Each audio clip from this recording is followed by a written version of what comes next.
So hey guys, welcome back to my channel. চলো নবদ্বীপের রাত দেখতে যাওয়া যাক। তো আমার বোন তো কোনোদিনই রেডি হয় না, দেখো আমি বসে বসে সারা জীবন ওর জন্য ওয়েটই করি, কোনোদিনই রেডি হয় না। তো ফাইনালি বেরিয়ে পড়লাম ভাই, আমি আর বোন।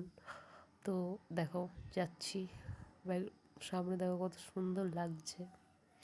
তো ফাইনালি আমরা গ্যারেজের গাড়িটা দিয়ে নৌকা পার হতে আসলাম। দেখো কীরকম ভিড়, এখানে হাঁসগুলো দেখো কত সুন্দর লাগছে এদেরকে। ফাইনালি আমরা উঠে পড়লাম নৌকাতে। দেখো কত ভিড়, এটা হচ্ছে ভাই। দেখো এখানকার মা গঙ্গা কত সুন্দর লাগছে, এখানে কতটা ভিড় দেখো। ওদিক থেকেও যেমন লোক আসছে, এদিক থেকেও তেমন লোক যাচ্ছে। তো ফাইনালি আমরা নেমে পড়লাম নৌকার থেকে। তারপরে দেখো শুরু করে দিলাম হাঁটা ঠাকুরের দিকে। আমার বোন ওরা কী করছে দেখো পাগলের মতন। তো প্রথমেই দেখো মা দুর্গা এখানে করেছে, এটা অনেক সুন্দর হয়েছে। তারপরে চলে আসলাম এখানে, এখানেও বুঝতে পারলাম না এটা কী ঠাকুর ঠিক।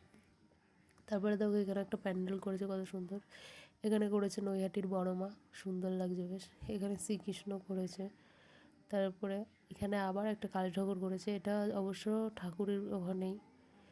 তো এটা হচ্ছে দুর্গা ঠাকুর করেছে এখানে আবার একটা, এটাও সুন্দর লাগছে। রাসের ঠাকুরগুলো কত বড় বড় দেখো, এখানে মা কালীকে কত সুন্দর লাগছে দেখো। তো ফাইনালি দেখো আমরা হোমের ফোঁটা নিয়ে আর একটা ঠাকুর দেখতে যাচ্ছি। দেখো এই ঠাকুরটা দেখো কত সুন্দর হয়েছে।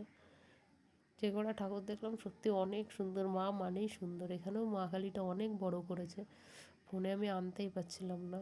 তো ফাইনালি প্রসাদ দিচ্ছিলো এখানে, ভাবলাম একটু প্রসাদ নেব।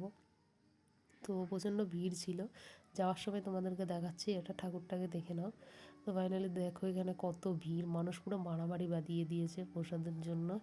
এরা প্রসাদ খাক আর আমার ভাই একটু জল খাক আর ও একটু দেখুক তাকিয়ে তাকিয়ে। তো ফাইনালি আমরা এখান থেকে বেরিয়ে পড়লাম, ভাই ক্যামেরার সামনে আসতে লজ্জা পাই।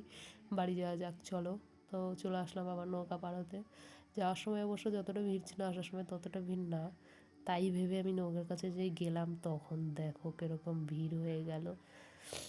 তো আমরা আবার ফাইনালি নৌকাতে উঠে পড়লাম বাড়িতে যাওয়ার জন্য। এরা দুজনে উঠে পড়েছে। এখানে মা গঙ্গা দেখো, রাত্রে আরও সুন্দর লাগছিলো লাইটের জন্য। তো ফাইনালি আমি বাড়িতে চলে আসলাম। তো এখন আমি খাবো মায়ের প্রসাদ, যেটা বোন নিয়েছিল আমি জানতাম না। তো নিয়েছে দেখো, এটা জাস্ট অনেক সুন্দর খেতে, খুবই সুন্দর। তো বন্ধুরা ভালো লাগলে আমার চ্যানেলটা সাবস্ক্রাইব করে দিও, দেখাবার একটা ভিডিওতে। Love you, by.